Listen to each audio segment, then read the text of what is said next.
আসসালামু আলাইকুম সবাইকে, শুভ সন্ধ্যা। আশা করি সকলেই মহান আল্লাহ তাআলার অশেষ রহমতে ভালো আছেন। আলহামদুলিল্লাহ, আমিও ভালো আছি। আমি প্রত্যেককেই আমন্ত্রণ জানাচ্ছি এই বৃষ্টি ভেজা সন্ধ্যায় রূপান্তরের এই ডিজিটাল ক্লাসরুম থেকে। এবং আজকে অনেক আলো ঝলমলে তকতকে, বাইরে আমাদের হচ্ছে একটু মেঘাচ্ছন্ন আকাশ বা অন্ধকারাচ্ছন্ন পরিবেশ থাকলে আমাদের এই রূপান্তরের ডিজিটাল ক্লাসরুমে কিন্তু অনেক আলো দেখাচ্ছে। এবং আজকে আমি যদিও একটু কালো মানুষ, তবে আজকে সম্ভবত হচ্ছে লাইটের কারণে আমাকে একটু ফর্সা দেখাচ্ছে। যাই হোক, তো আজকে আমরা শুরু করার আগে একটি বিষয় বলতে চাই, সেটি হচ্ছে যে এই যে আজকে হচ্ছে প্রচুর বৃষ্টি, ঢাকা সহ আমার মনে হয় যে আজকে সারা বাংলাদেশে প্রচুর বৃষ্টি হচ্ছে। এবং এই বৃষ্টির মধ্যে এই আবহাওয়াটা হচ্ছে এমন, এটা হচ্ছে মানে বাংলাদেশ হচ্ছে ভৌগোলিক কারণেই বা বাংলাদেশের যে জলবায়ু, এই জলবায়ুর কারণেই কিন্তু আমাদের মধ্যে একটু অলসতা বা আলস্য বোধ কিন্তু আমাদের মধ্যে আছে। তো আমরা হচ্ছে অনেকেই আমাদের চারপাশে বা পারিপার্শ্বিকতা অনেকেই আমরা দেখব যে তারা হচ্ছে এই বৃষ্টি ভেজা সন্ধ্যায় বা সারাদিনে তারা কাঁথা কম্বল নিয়ে মুড়িয়ে ঘুম পাড়ছে, খিচুড়ি গরুর গোশত খাচ্ছে এবং এই সন্ধ্যায় হয়তো বা মুড়ি মাখানো খাচ্ছে।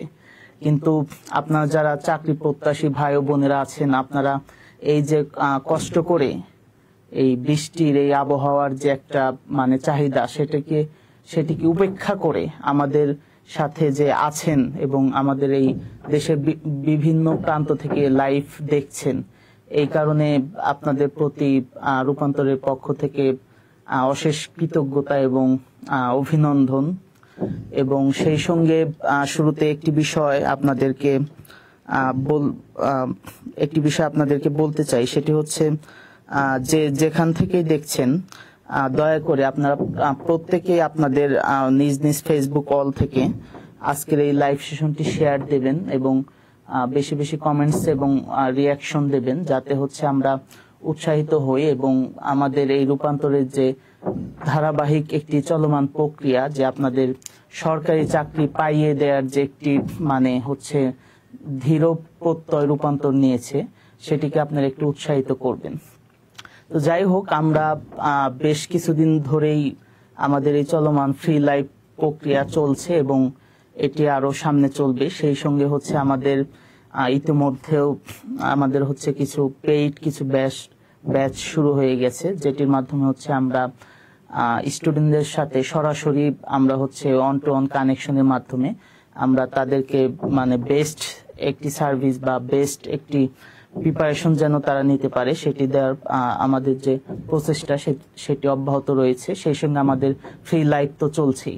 আশা করি আজকে শেষ পর্যন্ত আমাদের সাথে থাকবেন এবং আমি আবারও রিকোয়েস্ট করব আপনারা প্লিজ একটু শেয়ার বাটনটি ক্লিক করে আজকের এই ক্লাসটি শেয়ার করে দেবেন।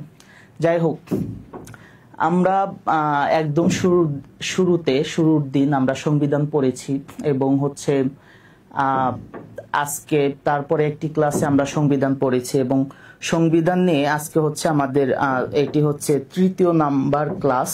অর্থাৎ আজকে এখানে আমাদের এই যে আমাদের এই ডিজিটাল বোর্ডে কিন্তু দেখতে পাচ্ছেন যে আজকে হচ্ছে সংবিধানে হচ্ছে শেষ পর্ব। হ্যাঁ, আজকে অবশ্যই সংবিধানের শেষ পর্ব। আমরা সংবিধান নিয়ে অনেক বিষয় ইতোমধ্যে আমরা জেনেছি।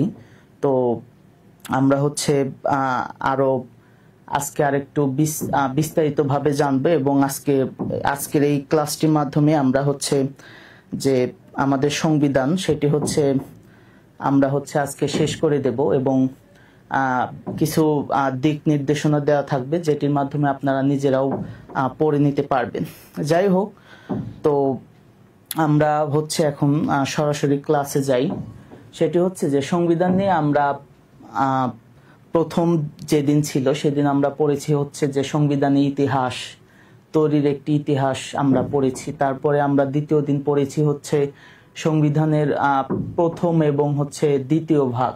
আজকে আমরা পড়ব সংবিধানের তৃতীয় ভাগ থেকে একদম শেষ পর্যন্ত, এবং পরীক্ষাতে সবচেয়ে যেটি বেশি আসে, যেটি হচ্ছে আমাদের সবার মধ্যে একটি কনফিউশন থেকেই যায়, সেটি হচ্ছে যে সংবিধানের তৃতীয় তফসিল, অর্থাৎ সেখানে বলা আছে কে কাকে শপথ বাক্য পাঠ করান। এটি নিয়ে আমরা অনেক দ্বিধাদ্বন্দ্বে থাকি। আজকের ক্লাসের মাধ্যমে আশা করি আপনাদের এই খুবই সিম্পল ইকুয়েশন আপনারা জাস্ট একটু মনোযোগ দিয়ে শুনবেন। ইনশাল্লাহ আপনাদের যে সমস্যাটা হয় কে কাকে শপথ বাক্য পাঠ করান, এটি আশা করি আপনাদের পরিষ্কার হয়ে যাবে। তো যাই হোক, সংবিধান নিয়ে কথা বলতে গিয়ে যে এই যে প্রত্যেক দিন একই কথা বলতে হচ্ছে, আসলে একই কথা বলতে আমাদের সবসময় ভালো লাগে না, কিন্তু বলতে হয়। সেটি হচ্ছে যে প্রয়োজনের খাতিরে। তো দেখেন, এই যে আমাদের একটা জুলাই অভ্যুত্থান বা গণ আন্দোলন বা বিপ্লব যেটি বলি না কেন, অনেকে অনেকভাবে ডেকে থাকেন, আমরা ও বিতর্কে যাব না। তো এই জুলাই পরবর্তী সময়ে সংবিধান পরিবর্তন হবে, এটি নিয়ে হচ্ছে একটি হচ্ছে কথাবার্তা চলছে। আসলে কি হবে এটি সময়ে আমাদেরকে বলে দেবে। তো এখন এই যে আমাদের 1972 সালে যে সংবিধানটি বিদ্যমান আছে, এটি যদি চেঞ্জ হয় তাহলে আমরা এই সংবিধান মুখস্থ করে কি করব? আসলে সবকিছু আনসার্টেইন, কোনো কিছু নিশ্চিতভাবে কিন্তু বলা যাচ্ছে না। যার কারণে আমাদেরকে দুইটা কম্পাইল করে পড়তে হবে, অর্থাৎ আমরা বর্তমান যেটি আছে সেটিও পড়বো, সাথে সাথে এই বর্তমান বিদ্যমান যে সংবিধান আছে এর সাথে পরবর্তী সিআরসি অর্থাৎ কনস্টিটিউশন রিফর্ম কমিশন যেটি আছে তাদের যে বেশ কিছু রিকমেন্ডেশন আছে বা তাদের বেশ কিছু যে উপদেশমূলক কিছু কথাবার্তা আছে বর্তমান সংবিধানের বাইরে গিয়ে হচ্ছে কি কি পরিবর্তন আনা জরুরি, সেই বিষয়ে আমরা একসাথে মিলে পড়িয়ে দেব। তো দেখেন, আমরা সংবিধানের দ্বিতীয় ভাগ পড়েছিলাম। সংবিধানের দ্বিতীয় ভাগে ছিল হচ্ছে রাষ্ট্র পরিচালনার মূলনীতি, fundamental principal of state policy. তো এই fundamental principal of state policy বা রাষ্ট্র পরিচালনার মূলনীতির মধ্যে একটি বিষয় ছিল, সেটি হচ্ছে আমাদের হিউম্যান রাইটস এর। কিন্তু আমরা যদি জেনারেশন ভাগ করি তাহলে আমরা ফার্স্ট জেনারেশনে যেটি ছিল সেটি হচ্ছে যে আপনার সিভিল অ্যান্ড পলিটিক্যাল রাইটস, তারপর economic, social and cultural rights কিন্তু আসতেছে। তো আমাদের economic, social and cultural rights আমাদের সংবিধানে হচ্ছে দ্বিতীয় ভাগে আছে, এবং এই economic, social and cultural rights এই বিষয়টিকে হচ্ছে জুডিশিয়ালি হচ্ছে ইনফোর্স করা যায় না, অর্থাৎ আদালতের মাধ্যমে এটিকে কি করা যাবে না, ইনফোর্স করা যাবে না। তো এটির উদ্দেশ্য হচ্ছে যে আমাদের দ্বিতীয় ভাগে বেশ কিছু অনুচ্ছেদ আছে, যেমন অনুচ্ছেদ 15-তে যদি বলি যে রাষ্ট্র হচ্ছে তার নাগরিকদের জন্য চিকিৎসা, স্বাস্থ্য বা এই খাদ্য, বস্ত্র এইগুলো হচ্ছে কি করবে, এইগুলো হচ্ছে ব্যবস্থা করবে আর কি। তারপরে হচ্ছে আমাদের 17তে অবৈতনিক শিক্ষা ছিল। তো এই জাতীয় বিভিন্ন বিষয় ছিল যেগুলো হচ্ছে আমাদের হচ্ছে অর্থের সাথে সম্পর্ক। তো বাংলাদেশ যেহেতু হচ্ছে উন্নয়নশীল রাষ্ট্র, অর্থাৎ বাংলাদেশে পর্যাপ্ত সম্পদ নাই, যার কারণে কিন্তু এগুলো রাষ্ট্র আপনাকে হচ্ছে ফান্ডামেন্টাল রাইটস এর মধ্যে রাখা হয় নাই, বা সংবিধানের 8-এর হচ্ছে 2 অনুচ্ছেদ বলে এইটাকে কিন্তু আপনার আইনের আদালতের মাধ্যমে হচ্ছে প্রয়োগ করা যায় না। তো এই কারণে দ্বিতীয় ভাগে রাখা হয়েছে। কিন্তু পক্ষান্তরে যদি দেখেন যে সংবিধানের তৃতীয় ভাগে যে বিষয়গুলো আছে, সিভিল অ্যান্ড পলিটিক্যাল রাইটস, সেটি যদি রাষ্ট্র হচ্ছে কোনো কারণে আপনার সেই অধিকারগুলো ভঙ্গ করে বা সিভিল অ্যান্ড পলিটিক্যাল রাইটসকে যদি হরণ করে নেয়, তাহলে রাষ্ট্রের কাছ থেকে কিন্তু আপনি তার জন্য রেমেডি পাবেন। সেটি হচ্ছে সংবিধানের 102 অনুচ্ছেদে যে রিটের বিষয় আছে সেটি বলে। তো যাই হোক, বর্তমান সিআরসি কনস্টিটিউশন রিফর্ম কমিশন যে প্রস্তাবটি দিয়েছে সেটি হচ্ছে যে এই যে হিউম্যান রাইটস যে আছে, মানবাধিকার যে আছে, এটি কোনোভাবেই কি আলাদা করে আমরা দেখতে পারি না। সিভিল পলিটিক্যাল রাইটস এবং হচ্ছে economic, social and cultural rights কে আমরা কোনোভাবেই কি করতে পারি না, আলাদা করে দেখতে পারি না। যার কারণে এই দ্বিতীয় ভাগের এই civil, economic, social and cultural rights কে আমাদের এই বিষয়গুলোকে তৃতীয় ভাগের সাথে মিল করে একটি রিকমেন্ড তারা করেছে যে political, civil and political rights এর সাথে economic, social and cultural rights কেও কি করতে হবে, অ্যাড করতে হবে। এবং রাষ্ট্র তার হচ্ছে সম্পদের পর্যাপ্ততার উপর ভিত্তি করে রাষ্ট্র এই বিষয়গুলো কি করবে, তার জনগণের অধিকার বা চাহিদাগুলোকে কি করবে, পূরণ করবে। তো তাহলে আমরা দেখতে পাচ্ছি যে এখানে একটি সংস্কার প্রস্তাবে 1972 সালে সংবিধানে যে বিষয়টি হচ্ছে আমাদের হচ্ছে দ্বিতীয় ভাগে ছিল, কিন্তু এখন এই সিআরসি রিকমেন্ডেশনে কিন্তু সেটি তৃতীয় ভাগে যাচ্ছে। সেই সঙ্গে আমরা আজকে তৃতীয় ভাগের যে সিভিল অ্যান্ড পলিটিক্যাল রাইটস আছে, এগুলোর মধ্যে কোনগুলো হচ্ছে পরীক্ষা আসতে পারে বা গুরুত্বপূর্ণ, সেটা নিয়ে আলোচনা করব। বিশ্ববিদ্যালয় অ্যাডমিশন টেস্ট থেকে শুরু করে প্রাইমারি মানে শিক্ষক নিবন্ধন পরীক্ষা বা বিসিএস পরীক্ষা বা হচ্ছে আপনার পিএসসি, পাবলিক সার্ভিস কমিশনের অধীনে যত পরীক্ষা আছে এবং একদম 20তম গ্রেড পর্যন্ত যত পরীক্ষা আছে, প্রত্যেক পরীক্ষাতে কিন্তু একটি প্রশ্ন সংবিধান থেকে খুবই কমন, যে আইনের দৃষ্টিতে সমতা এটা হচ্ছে সংবিধানের কোথায় আছে। তো এই বিষয়টি হচ্ছে আমাদের জানতে হবে যে আইনের দৃষ্টিতে সমতা এই বিষয়টি কোথায় আছে। এই বিষয়টি আছে হচ্ছে আমাদের সংবিধানের অনুচ্ছেদ 27-এ। অনুচ্ছেদ কোথায়? 27। অনুচ্ছেদ 27-এ আমাদের হচ্ছে কি আছে, আইনের দৃষ্টিতে সমতা। এই প্রশ্নটি অনেকবার আসে, বারবার রিপিট হয়, কারণ আপনারা হচ্ছে আমরা এখানে যে সংবিধান নিয়ে আলোচনা করছি, এগুলো কিন্তু আমরা কেউ কি পণ্ডিত হতে আসি নাই, আমরা জাস্ট এক পরীক্ষায় একটি মার্কসের জন্য আসছি এখানে। যার কারণে আমরা অত ডিটেলস জানবো না, শুধু জানবো যে আইনের দৃষ্টিতে সমতা এটি সংবিধানে কোথায় আছে, অনুচ্ছেদ 27-এ আছে। তারপরে যে বিষয়টি আছে সেটি হচ্ছে যে এই যে বৈষম্য আর কি, হ্যাঁ, বৈষম্যর যে বিষয়টা, আমরা বৈষম্য বিরোধী ছাত্র আন্দোলন হলো, এই বৈষম্যর বিষয়ে সংবিধানের 28 অনুচ্ছেদে যে বিষয়টি আছে সেটি হচ্ছে ধর্ম প্রভৃতির কারণে বৈষম্য। অর্থাৎ কোনো ব্যক্তি সে যদি যে ধর্মাবলম্বী হোক না কেন, সরকারি চাকরি বাকরিতে তার কোনো ধরনের বৈষম্য তার সাথে করা যাবে না, বা রাষ্ট্রের যে সুযোগ সুবিধা দেয়, রাষ্ট্রের নাগরিক হিসেবে রাষ্ট্রের কাছ থেকে যে সুযোগ সুবিধা পাবে, সেই ক্ষেত্রে কি কোনো প্রকার বৈষম্য করা যাবে না, শুধুমাত্র ধর্মের ভিত্তিতে।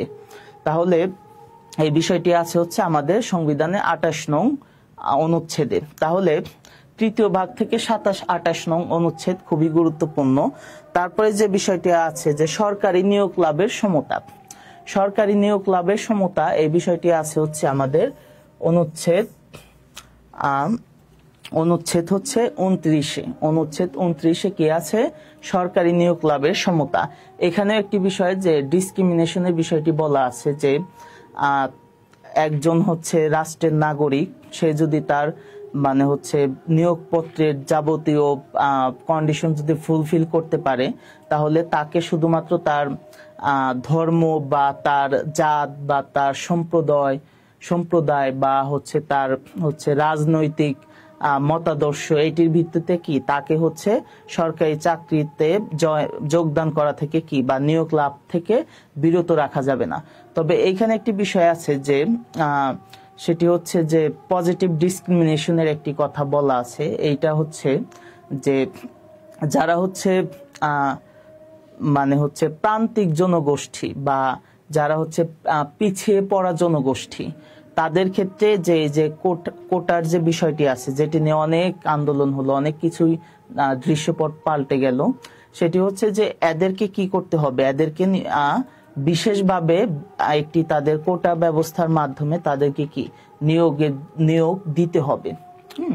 তো এই ক্ষেত্রে হচ্ছে আপনার এই যে ক্ষুদ্র নৃগোষ্ঠী যারা আছে, বান্দরবন, খাগড়াছড়ি, রাঙামাটি, এই সমস্ত পাহাড়ি অঞ্চলে যারা বসবাস করে বা হচ্ছে বিশেষ চাহিদা সম্পন্ন যারা আছে, এদেরকে কি করতে হবে, এদেরকে হচ্ছে মানে বিশেষ ভাবে হচ্ছে তাদেরকে কি একটি কোটার মাধ্যমে তাদের নিয়োগ দিতে হবে। তো এই বিষয়টি কিন্তু বলা আছে, তবে বেশিরভাগ ক্ষেত্রেই হচ্ছে আপনার নিয়োগ লাভের ক্ষেত্রে কি কোনো হচ্ছে আপনার হচ্ছে বৈষম্য করা যাবে না। তারপরে যেটি আছে 30 নং অনুচ্ছেদ, এই বিষয়টি হচ্ছে পড়ার দরকার নেই যে বিদেশি কোনো পদক গ্রহণ করতে রাষ্ট্রপতির অনুমতি লাগে। এই বিষয়টি এখন খুব বেশি আর মানে রিলেভেন্সি নেই, বা হচ্ছে আমাদের সিআরসি রিকমেন্ডেশন যে তারা যে করেছে যে রাষ্ট্রের স্বার্থ বিরোধী কোনো কাজ করা যাবে না, এইটি প্রেক্ষিতে আমরা সেটি বলতে পারি। তো এটি আমরা দেখব না, আমরা দেখব হচ্ছে যে 31 নং অনুচ্ছেদ। 31 নং অনুচ্ছেদে যেটি আছে সেটি হচ্ছে আইনের আশ্রয় লাভের অধিকার। আইনের আশ্রয় লাভের অধিকার বলতে আপনি রাষ্ট্রের নাগরিক হিসেবে এবং বাংলাদেশে বসবাসরত বিদেশি নাগরিক তারা কোনো অপরাধ করলে সে যত বড় গুরুতর অপরাধী করুক তাকে কি তার আইনের আশ্রয় লাভের কি অধিকার আছে। তো এই বিষয়টি আপনারা দেখবেন যে আপনাদের প্রশ্ন হতে পারে যে আইনের আশ্রয় লাভের অধিকার এটি সংবিধানে কোথায় বলা আছে। আপনারা জাস্ট হচ্ছে হেডলাইনটুকু পড়বেন। আপনাদের কাছে যদি সংবিধান থাকে বা সংবিধান নিয়ে যদি কোনো বই থাকে, শুধু হেডলাইন পড়বেন, ভিতরে কি আছে এত ডিপ এমসিকিউর জন্য আপনাদের কি জানার প্রয়োজন নেই। শুধু হেডলাইন পড়বেন, অনুচ্ছেদ পড়বেন, তাছাড়া আর কিছু জানার প্রয়োজন কিন্তু নেই। তারপরে আমাদের 32 আছে, সেটি হচ্ছে রাইট টু লাইফ অর্থাৎ জীবন ধারণের অধিকার বা জীবন ও ব্যক্তি স্বাধীনতার অধিকার, এটি 32 আছে। 33টা হচ্ছে মানে নিবর্তনমূলক আটক, এটি বিষয়ে মানে আপনাদের খুব বেশি জানার প্রয়োজন নেই, এটি নিয়ে অনেক আলোচনা, এটি জানার প্রয়োজন নেই, শুধু নিবর্তনমূলক আটক করা যায় 33 নং অনুচ্ছেদ অনুযায়ী, এতটুকু জানলেই চলবে। আর নিবর্তনমূলক আটক বিষয়টি কি, সেটি হচ্ছে যে আপনার হচ্ছে একজন মানুষকে বিনা বিচারে হচ্ছে আটক করা, অর্থাৎ একজন মানুষকে আটক করার পর তাকে কিন্তু একটি প্রসেসিং এর মাধ্যমে আদালতে হাজির করা হয়। তো এখানে এই বিষয়টি থাকে না আর কি, অর্থাৎ তার অপরাধ প্রমাণিত হয়েছে বা তার হচ্ছে সে অপরাধটি করেছে, এই বিষয়টি প্রমাণের জন্য তাকে আদালতে নেওয়া হয় না, তার আগে কি তাকে বন্দী করা হয়। তো এই বিষয়টি আপনারা করবেন। তারপরে হচ্ছে আপনারা হচ্ছে অনুচ্ছেদ 36টা দেখবেন, চলাফেরা স্বাধীনতা। এই অনুচ্ছেদ 36টা আপনারা দেখে নেবেন যে আপনাদের শর্ত সাপেক্ষে হচ্ছে রাষ্ট্রীয় সীমানার মধ্যে আপনি চলাচল করতে পারবেন অনায়াসে। তারপরে আপনার চিন্তা ও বিবেকের স্বাধীনতা, আমাদের সংবিধানের হচ্ছে অনুচ্ছেদ 39 যেটি আছে যে চিন্তা ও বিবেকের স্বাধীনতা, অর্থাৎ আপনি যেটি করতে পারবেন এটির মাধ্যমে হচ্ছে গণমাধ্যমও এই অনুচ্ছেদ 39 মধ্যে পড়ে, অর্থাৎ প্রত্যেকের স্বাধীনভাবে মত প্রকাশের কি আছে অধিকার বা ক্ষমতা আছে। তবে এখানেও বেশ কিছু শর্ত সাপেক্ষ দিয়ে দিয়েছে, আমরা সে বিষয়টি না যাই, শুধু হেডলাইনটুকু মনে রাখবেন, চিন্তা ও বিবেকের স্বাধীনতা বিষয়ে বলা আছে আমাদের সংবিধানের অনুচ্ছেদ 39-এ। তারপরে দেখেন, তারপরে যে বিষয়টি দেখবেন যে আপনার সম্পত্তির অধিকার, রাইটস টু প্রপার্টি, এটি আছে হচ্ছে অনুচ্ছেদ 42-এ। অনুচ্ছেদ 42 হচ্ছে আপনার কি আছে, সম্পত্তির অধিকার আছে, অর্থাৎ আপনি হচ্ছে কি করবেন, আপনি দেশের ভিতরে রাষ্ট্রীয় সম্পত্তি আপনি ক্রয় করতে পারবেন, বিক্রয় করতে পারবেন, হস্তান্তর করতে পারবেন। আপনার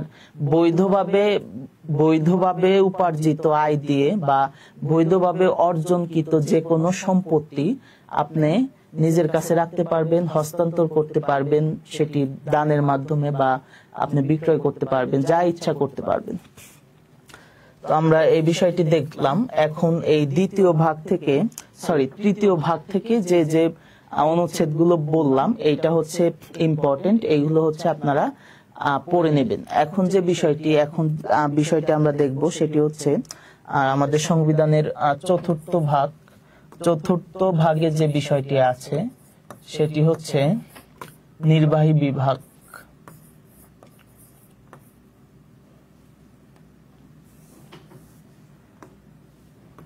চতুর্থ ভাগে যে বিষয়টি আছে সেটি হচ্ছে নির্বাহী বিভাগ।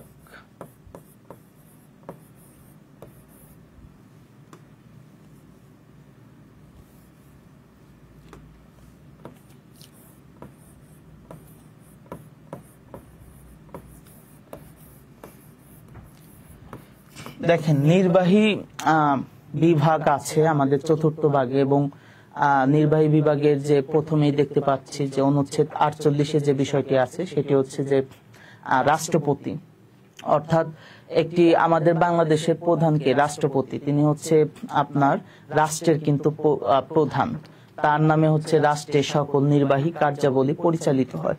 যদিও হচ্ছে আমাদের হচ্ছে যে প্রধানমন্ত্রী নির্বাহী বিভাগের সব কাজ হচ্ছে তিনি সম্পাদন করে থাকেন বা এক্সিকিউট করে থাকেন, কিন্তু এই এক্সিকিউশনটাই হয় হচ্ছে রাষ্ট্রপতির নামে। তো এই রাষ্ট্রপতি নিয়ে আমাদের হচ্ছে বর্তমান যে সংবিধান সংস্কার কমিশন আছে তারা বেশ কিছু হচ্ছে রিকমেন্ড তারা হচ্ছে করেছে। সেটি হচ্ছে যে 1972 সালে সংবিধানে রাষ্ট্রপতি পদের মেয়াদ ছিল হচ্ছে 5 বছর, কিন্তু বর্তমানে সংবিধান সংস্কার কমিশন যে হচ্ছে রিকমেন্ড তারা করেছে সেটি হচ্ছে যে রাষ্ট্রপতির পদের মেয়াদ থাকবে হচ্ছে 4 বছর। তাহলে কি বর্তমান সংবিধানে আছে কয় বছর? 5 বছর। আর সংবিধান সংস্কার কমিশন তাদের যে রিকমেন্ডেশন সেখানে তারা কি বলেছে? 4 বছর, অর্থাৎ 4 বছর হচ্ছে রাষ্ট্রপতির পদের মেয়াদ থাকবে। এবং 72-এর সংবিধানে বা বর্তমান বিদ্যমান সংবিধানে যেটি আছে সেটি হচ্ছে যে রাষ্ট্রপতি হচ্ছে 2 বার তিনি রাষ্ট্রপতির ক্ষমতায় থাকতে পারবে, সেটা ধারাবাহিকভাবে পরপর 2 বার বা বিরতি দিয়েও থাকতে পারবে। বর্তমান সংস্কার কমিশন এই বিষয়টি পরিবর্তন করেনি, এখনো ঠিক সেটি কিন্তু বলা আছে। এবং হচ্ছে রাষ্ট্রপতির যে বয়স, রাষ্ট্রপতি হওয়ার জন্য বয়স কত হতে হয় সেটি বিদ্যমান যে বর্তমান সংবিধানটি আছে সেখানে বলা আছে হচ্ছে 35 বছর। আর হচ্ছে আমাদের যে বর্তমান যে সংস্কার কমিশনের রিপোর্ট সেখানেও কিন্তু যে বিষয়টি 35 বছরে কিন্তু রাখা হয়েছে, এখানে কিন্তু কোনরূপ পরিবর্তন করা হয়নি। এবং রাষ্ট্রপতি হচ্ছে 48 অনুচ্ছেদ বলে রাষ্ট্রপতির হচ্ছে তার রাষ্ট্রপতি হওয়ার জন্য যে যোগ্যতা সেই বিষয়ে বলা আছে, এবং সে কত বছর হচ্ছে রাষ্ট্রপতি পদে থাকতে পারবে, মানে হচ্ছে কতবার রাষ্ট্রপতি হতে পারবে এই বিষয়ে বলা আছে। এবং রাষ্ট্রপতি হতে হলে অবশ্যই বাংলাদেশী নাগরিকত্ব তার থাকতে হবে, এবং হচ্ছে তিনি বাংলাদেশের যে কোনো এলাকা থেকে তিনি যদি হচ্ছে সংসদ সদস্য নির্বাচন করেন তাহলে তিনি এমপি হবেন বা মেম্বার অফ পার্লামেন্ট হবেন বা সংসদ সদস্য হওয়ার যোগ্যতা আছে এরকম ব্যক্তি রাষ্ট্রপতি হবে। এবং হচ্ছে তার হচ্ছে বয়স হতে হবে 35 বছর। এই বিষয়গুলো হচ্ছে অনুচ্ছেদ 48-এ বলা আছে। এবং অনুচ্ছেদ 49-এ যেটি আছে, 49-এ হচ্ছে রাষ্ট্রপতির ক্ষমা করার যে ক্ষমতা আর কি, অর্থাৎ এই যে বাংলাদেশে যারা অপরাধ করে বা বিদেশি কোনো নাগরিক যদি বাংলাদেশে কোনো অপরাধ করে এবং বাংলাদেশি প্রচলিত আইন দ্বারা বাংলাদেশের যদি ফৌজদারি আদালতের মাধ্যমে তার বিচার হয় এবং তার যদি হচ্ছে ফাঁসি হয়, ক্যাপিটাল পানিশমেন্ট যেটি সর্বোচ্চ সাজা, সেটি আপিল বিভাগ থেকে নিষ্পত্তি হয়েও যদি ফাঁসির রায় বহাল থাকে তাহলে রাষ্ট্রপতির কাছে একটি মার্সি পিটিশন দিতে, প্রাণ ভিক্ষার জন্য একটি পিটিশন দিতে পারে। সেটি যদি রাষ্ট্রপতি বিচার বিশ্লেষণ বিবেচনা করে তার এই মৃত্যুদণ্ড যে মানে হচ্ছে রায়টি সেটি বাতিলও করতে পারে, আবার বিদ্যমানও রাখতে পারে। তাহলে রাষ্ট্রপতি পদের যে হচ্ছে রাষ্ট্রপতির যে ক্ষমা করার যে ক্ষমতা সেটি আমাদের অনুচ্ছেদ 49-এ কিন্তু বলা আছে। তারপরে আমরা হচ্ছে দেখব যে এইখান থেকে আর রাষ্ট্রপতির দায় মুক্তির বিষয়ে বলা আছে। হচ্ছে রাষ্ট্রপতির দায় মুক্তির বিষয়ে আমাদের সংবিধানে বলা আছে 51 অনুচ্ছেদে।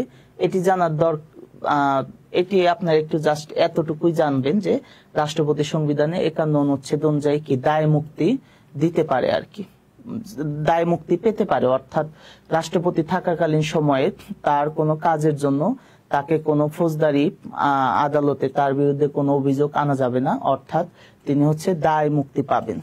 এবং আরেকটি বিষয় হচ্ছে রাষ্ট্রপতির অভিশংসন ক্ষমতা আছে কিন্তু আমাদের হচ্ছে সংবিধানের হচ্ছে 52 অনুচ্ছেদে। যাই হোক, রাষ্ট্রপতির এই বিষয়গুলো আপনারা একটু দেখে নেবেন। তারপরে হচ্ছে মন্ত্রিসভা, আমাদের যে হচ্ছে অনুচ্ছেদ বা সংবিধানের 4th ভাগে যে নির্বাহী বিভাগ আছে সেখানে আছে হচ্ছে মন্ত্রিসভা, এবং এই মন্ত্রিসভার 55তে হচ্ছে প্রধানমন্ত্রী এবং তার ইচ্ছা অনুযায়ী তিনি যতজন আপনার হচ্ছে সদস্য হবে তাদের নিয়ে কি একটি মন্ত্রিসভা, মন্ত্রী, প্রতিমন্ত্রী বা উপমন্ত্রী নিয়ে একটি মন্ত্রিসভা গঠন করবেন। এবং এইখানে কিন্তু আমাদের এই বর্তমান সংবিধান সংস্কার কমিশন বেশ কিছু হচ্ছে রিকমেন্ড কিন্তু তারা করেছে। সেটি হচ্ছে যে রিকমেন্ডেশন গুলো ঠিক এরকম যে প্রধানমন্ত্রী হচ্ছে তার একটি নির্দিষ্ট ক্ষমতা থাকবে এবং তিনি সেই বিষয়টি হচ্ছে যে তিনি একাধারে মন্ত্রিসভার প্রধান বা প্রধানমন্ত্রী থাকতে পারবেন না, বা হচ্ছে তিনি সরকার প্রধান বা দলের প্রধান থাকতে পারবেন না। অর্থাৎ প্রধানমন্ত্রী হওয়ার জন্য একই ব্যক্তি একাধারে প্রধানমন্ত্রী বা সরকার প্রধান বা একটি দলের প্রধান এমনটি হতে পারবে না। এরকমটি হচ্ছে বর্তমান সংবিধান সংস্কার কমিশন কিন্তু বলে দিয়েছে।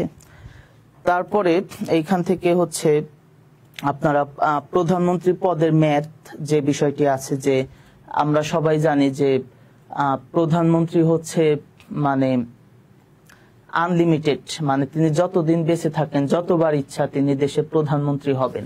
কিন্তু বর্তমান সংবিধান সংস্কার কমিশন কিন্তু বেশ কিছু রিকমেন্ডেশনের মধ্যে এটি একটি বলেছেন যে একজন ব্যক্তি হচ্ছে মানে 2বারে বেশি হচ্ছে প্রধানমন্ত্রী কি থাকতে পারবেন না।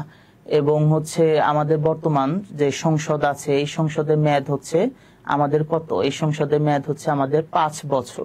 কিন্তু বর্তমান সংবিধান সংস্কার কমিশন যে রিপোর্টটি দিয়েছে বা যে রিকমেন্ডেশন দিয়েছে সেটি হচ্ছে যে একটি সংসদের মেয়াদ থাকবে কত, 4 বছর। কত, 4 বছর। অর্থাৎ আমরা এতদিন জেনে এসেছি যে একটি সংসদের মেয়াদ 5 বছর, কিন্তু বর্তমানে কি সেটি দাঁড়িয়েছে কত বছরে, 4 বছরে। এবং প্রধানমন্ত্রী কিন্তু 2বারে বেশি কি প্রধানমন্ত্রী থাকতে পারবেন না। তারপরে আমরা একটু আর যে বিষয়গুলো দেখব সেটি হচ্ছে যে আমাদের সর্বাধিনায়কতা বিষয়টি কি। এটি বর্তমান সংবিধানে অনুচ্ছেদ 61 নম্বর অনুচ্ছেদে আছে। এখানে সর্বাধিনায়কতা হচ্ছে যে আমাদের যে রাষ্ট্রীয় 3টি বাহিনী আছে সেটি হচ্ছে বাংলাদেশ বিমান বাহিনী, বাংলাদেশ নৌবাহিনী এবং বাংলাদেশ সেনাবাহিনী। এই যে 3টি বাহিনী আছে এই 3 বাহিনীর প্রধান হচ্ছেন রাষ্ট্রপতি। এই কারণে তাকে কি সর্বাধিনায়ক বলা হয়েছে। বাংলাদেশের প্রথম সর্বাধিনায়ক কে ছিলেন? বাংলাদেশের প্রথম সর্বাধিনায়ক ছিলেন কিন্তু কে? আমাদের বাংলাদেশের প্রথম রাষ্ট্রপতি কে ছিলেন? রাষ্ট্রপতি ছিলেন কিন্তু শেখ মুজিবুর রহমান। তবে মুক্তিযুদ্ধের সর্বাধিনায়ক ছিলেন এমএজি ওসমানী। আর পুরো বাংলাদেশের সর্বাধিনায়ক কে ছিলেন রাষ্ট্রপতি হিসেবে? শেখ মুজিবুর রহমান। তো দেখেন যে আমাদের সংবিধানে হচ্ছে এই যে সর্বাধিনায়ক রাষ্ট্রপতি হচ্ছে সর্বাধিনায়ক হবেন, অর্থাৎ 3 বাহিনীর প্রধান হবেন। তাহলে দেখেন অনুচ্ছেদ 61তে কিন্তু সর্বাধিনায়কতার কথা বলা হয়েছে। তারপরে আমরা হচ্ছে সংসদ বাংলাদেশে একটি সংসদ থাকবে, জাতীয় সংসদ থাকবে, এবং এই সংসদে হচ্ছে একটি কক্ষ থাকবে এবং সেখানে হচ্ছে বাংলাদেশের 300টি আসন থেকে নির্বাচিত জনগণের প্রত্যক্ষ ভোটে নির্বাচিত 3 জন হচ্ছে কি থাকবে, প্রত্যক্ষ ভোটে নির্বাচিত প্রতিনিধিদের মাধ্যমে 300টি আসন থেকে 300 জন কি মেম্বার অফ পার্লামেন্ট বা এমপি বা সাংসদ বা সংসদ সদস্য নিয়ে কি একটি সংসদ গঠিত হবে। এইটি ছিল হচ্ছে আমাদের বর্তমান যে বিদ্যমান সংবিধান সেটি বিষয়ে কিন্তু বলা আছে। সেটিতে বলা আছে যে বাংলাদেশে এক কক্ষ বিশিষ্ট কি থাকবে, এক কক্ষ বিশিষ্ট একটি সংসদ ভবন থাকবে বা সংসদ থাকবে। কিন্তু বর্তমান যে হচ্ছে সংবিধান সংস্কার কমিশন তারা রিকমেন্ড করেছে যে বাংলাদেশে দুইটি দ্বিকক্ষ বিশিষ্ট সংসদ থাকবে, একটি হচ্ছে আপার হাউস আর একটি হচ্ছে কি লোয়ার হাউস। আমাদের বর্তমান সংবিধানে হচ্ছে 300টি নির্বাচিত বা 300 জন নির্বাচিত প্রতিনিধি থাকবে এবং 50 জন হচ্ছে নির্বাচিত 300 জন যে সংসদ সদস্য আছে তাদের হচ্ছে ভোটে কি থাকবে, তাদের ভোটে হচ্ছে আপনার 50 জন সংরক্ষিত আসনে, নারী আসনে কি সংরক্ষিত নারী এমপি থাকবে। কিন্তু বর্তমানে সেটি কিন্তু 100টি করার কি প্রস্তাব দেওয়া হয়েছে এবং বর্তমানে সেটি হচ্ছে কি 400টি থাকবে। এবং আপার হাউস এবং লোয়ার হাউসের যে বিষয়টি আপনারা ইতিমধ্যে অবগত আছেন যে আমাদের কি থাকবে, পিআর পদ্ধতি থাকবে। অর্থাৎ এই 300টি আসনে সারা বাংলাদেশ থেকে সর্বোচ্চ সংখ্যাগরিষ্ঠ মানে হচ্ছে সিট নিয়ে যারা সংসদে বসবে তারা হচ্ছে আপনার লোয়ার হাউসে তারা হচ্ছে কি প্রতিনিধিত্ব করবে সেই রাজনৈতিক দল। তবে আপার হাউসে যে বিষয়টি আছে সেটি হচ্ছে পিআর পদ্ধতিতে। এই বিষয়টি কি, ধরেন হচ্ছে আপনার বাংলাদেশে নামক এই আপনার হচ্ছে ডি নামক একটি দল, তারা সারা বাংলাদেশ থেকে হচ্ছে আপনার 60% ভোট পেয়েছে, তাহলে তারা কিন্তু লোয়ার হাউসে তারাই কিন্তু সরকার গঠন করবে। পক্ষান্তরে আপনার আপার হাউসে তারা কিন্তু মানে হচ্ছে 100 জনের মধ্যে 60 জন হচ্ছে তারা কি থাকবে, তাদের প্রতিনিধি থাকবে। আর বাকি 40 জন কারা থাকবে, বাকি 40 জনের মধ্যে হচ্ছে ধরেন ই নামক একটা দল, তারা হয়তো বা 5% ভোট পেয়েছে, তাহলে এই পার্সেন্টেজ করে যা হয় তাদের একজন প্রতিনিধি কি থাকবে। এই যে পিআর পদ্ধতি, বিষয়টি হচ্ছে এইরকম যে লোয়ার হাউসে যারা হচ্ছে সর্বোচ্চ ভোট পেয়েছে তাদের মধ্য থেকে কি হবে, তাদের মধ্য থেকেই হচ্ছে সরকার গঠন করবে এবং তারা রাষ্ট্র পরিচালনা করবে। তবে আপার হাউসের যে বিষয়টি, আপার হাউসে কি থাকবে, আপার হাউসে হচ্ছে যে দল যত পার্সেন্ট ভোট পেয়েছে সেই পার্সেন্টেজ অনুযায়ী তাদের আপার হাউসে একজন করে প্রতিনিধি থাকবে। এটি হচ্ছে বর্তমান সংবিধান সংস্কার কমিশন কি রিকমেন্ড করেছে। তো সংসদ সদস্যের বিষয়টি আমরা ইতিমধ্যে সংসদ প্রতিষ্ঠার বিষয়টি আমরা হচ্ছে দেখলাম। তার আগে একটি বিষয় বলি যে বাংলাদেশে হচ্ছে রাষ্ট্রের একজন আইন কর্মকর্তা থাকবে, তিনি হচ্ছে অ্যাটর্নি জেনারেল।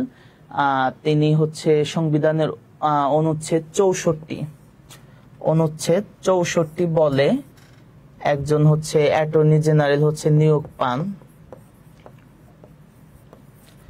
এবং তিনি হচ্ছে রাষ্ট্রপতি তাকে নিয়োগ দেয় এবং তার পদের মেয়াদ রাষ্ট্রপতির হচ্ছে সন্তুষ্টির উপরে নির্ভর করে। রাষ্ট্রপতি যতদিন চাইবে তিনি ততদিন কি তার এই অ্যাটর্নি জেনারেল পদে কি বহাল থাকতে পারে। তারপরে দেখেন, তারপরে যে বিষয়টি সংসদের যে বিষয়টি আছে যে বাংলাদেশের সংসদ সদস্য নির্বাচিত হবার হচ্ছে যোগ্যতা, বাংলাদেশের সংসদ সদস্য নির্বাচিত হবার যোগ্যতা। আমরা এতদিন জেনে এসেছি যে বাংলাদেশের সংসদ সদস্য নির্বাচিত হওয়ার জন্য বা এমপি ইলেকশন করার জন্য আমাদের ন্যূনতম বয়স লাগে হচ্ছে 25 বছর। এটি আমরা বর্তমান যে বিদ্যমান সংবিধান সেখানে কিন্তু আমাদের 25 বছরের কথা বলা আছে যে একজন মানুষ যখন 25 বছর হবে তখন কিন্তু তারা কি ভোট দিতে পারবে, বা ভোট দিতে না মানে হচ্ছে তারা এমপি পদে নির্বাচন করতে পারবে। কিন্তু বর্তমান সংবিধান সংস্কার কমিশন তারা যেটি বলেছে যে একজন মানুষের 21 বছর পূর্ণ হলেই সে কি সংসদ সদস্য নির্বাচন করতে পারবে এবং যদি ভোটের মাধ্যমে পারে জয় লাভ করে তাহলে কি নির্বাচিত হতে পারবে। তাহলে এইটা হচ্ছে কনভার্ট হয়ে হচ্ছে আপনার 25 থেকে কোথায় এসেছে, 25 থেকে 21-এ এসেছে। অর্থাৎ এখন 21 বছর হলে একজন মানুষ কি সংসদ সদস্য নির্বাচন করতে পারবে। তাহলে যদি আপনাদের প্রশ্ন আসে, ধরেন হচ্ছে যদি নতুন সংবিধান অ্যাডাপ্ট হয় বা গ্রহণ করা হয় তাহলে বা সংশোধনের মাধ্যমে যদি সংস্কার কমিশনের রিকমেন্ডেশন যদি বহাল থাকে যে সংসদ সদস্য হওয়ার জন্য বা নির্বাচন করার জন্য কত বছর লাগবে, তাহলে হচ্ছে আপনারা 21 বছর দিবেন। আর এই জাতীয় যদি কোনো পরিবর্তন না হয় তাহলে কি আপনারা 25 বছর যেটি আছে সেটি দেবেন। আরেকটি বিষয় যে সংসদ সদস্য হওয়ার জন্য তার দ্বৈত নাগরিকতা থাকা যাবে না, অর্থাৎ তার দুই দেশের নাগরিকতা থাকা যাবে না, তাকে শুধুমাত্র বাংলাদেশের নাগরিকত্ব রাখতে হবে। একজন মানুষ যদি দুটি দেশের নাগরিকত্ব রাখে তাহলে কিন্তু কি, তাহলে সে বাংলাদেশের নির্বাচন করতে পারবে না, মানে সে সংসদ সদস্য হওয়ার যোগ্যতা লাভ করতে পারবে না। তো এই বিষয়টি আপনারা দেখে নেবেন। তারপরে আমি একদম অনুচ্ছেদ 70-এ যাব। অনুচ্ছেদ 70-এ যে বিষয়টি বলা আছে সেটি ফ্লোর ক্রসিং।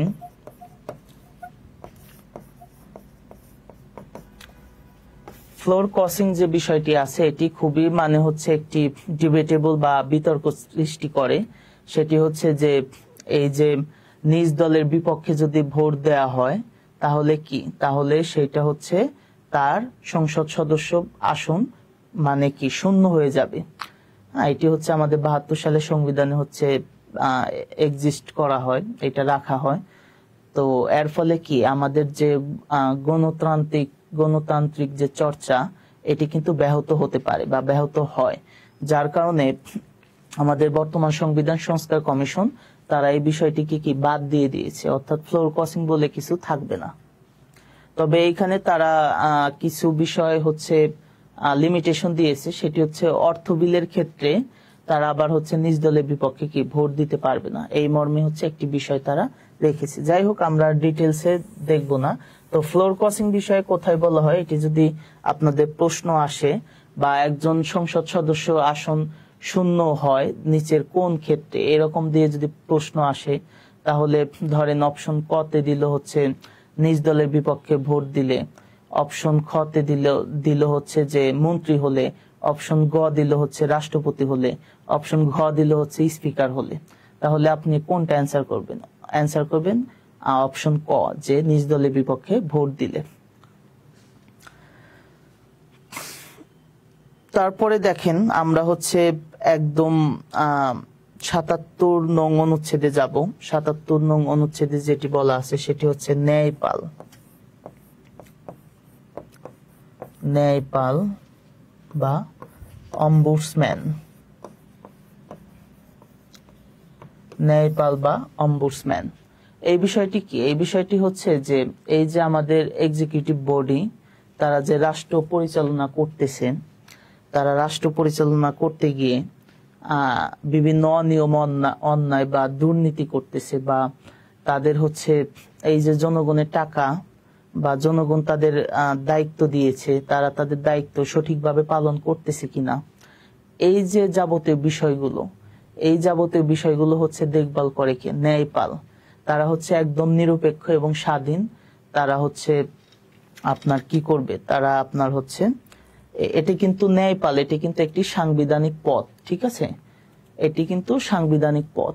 তো তারা এগুলো দেখভাল করবে। তো বাংলাদেশ রাষ্ট্র সৃষ্টি হওয়ার পর থেকে 1972-এর সংবিধান গৃহীত হওয়ার পর থেকে বাংলাদেশে এখনো কোনো ন্যায়পালের এই সাংবিধানিক পদটিকে এইটিকে বাস্তবে রূপান্তর করেনি, অর্থাৎ কোনো ন্যায়পাল মানে বোর্ড গঠন করা হয় নাই বা কাউকে নিয়োগও দেওয়া হয় নাই। কিন্তু বাংলাদেশ একটি কাজ করেছে, ওই যে সেটি দুধের স্বাদ ঘোলে মিটানো, সেটি করেছে। সেটি কিভাবে করেছে? এই যে দুদক, দুর্নীতি দমন কমিশন যেটি আমরা বলি, এই দুদকের মাধ্যমে সরকারি বিভিন্ন কাজে অ্যাকাউন্টেবিলিটির যে বিষয়টি সেটি দুদকের মাধ্যমে নিশ্চিত করার চেষ্টা করছে এই আমাদের স্বাধীনতা 54 বছরে, অর্থাৎ দুধের স্বাদ ঘোলে মিটাচ্ছে। তো এই ন্যায়পাল এইটা আপনারা দেখবেন, এটা সংবিধানের আমাদের অনুচ্ছেদ 77-এ ন্যায়পাল বিষয়ে বলা আছে। তারপরে আমরা একদম যে বিষয়টিতে যাব সেটি যে অর্থবিল। অর্থবিল আমাদের সংবিধানে 81 অনুচ্ছেদে আছে। এখান থেকে জাস্ট এইটুকু মনে রাখবেন যে অর্থবিল সংবিধানের কোথায় বলা আছে। তারপরে আমরা যে আরেকটি গুরুত্বপূর্ণ একটি প্রশ্ন, যে অধ্যাদেশ প্রণয়নের ক্ষমতা কার?